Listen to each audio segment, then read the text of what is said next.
এখনকার স্কুলে পড়া ছেলেমেয়েরা ওয়াশিং মেশিন বানায়, ড্রোন বানায়, আরও কত কিছু বানায়, কিন্তু আমাদের লেভেলটাই ছিল আলাদা। আমাদের আবিষ্কারটা ছিল অন্যরকম। আমরা বইয়ের পাতার মধ্যে ময়ূরের পাখনা রেখে দিতাম, সেটা বড় হতো, বাচ্চা দিত, একটা থেকে দুটো হতো, আবার তাকে খেতেও দিতাম চকের গুঁড়ো।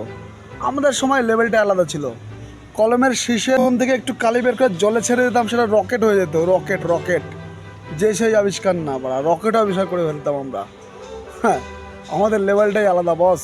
দুটো পাটকাঠি ক্রস করে বেঁধে তার পিছনে গাডার মেরে জলে ছেড়ে দিতাম, আর স্পিড বোর্ড তার সোয়াগই আলাদা।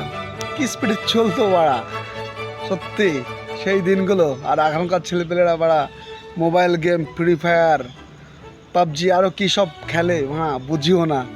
ঠিক আছে, কি বলবো, আমাদের সময় আর এখনকার সময়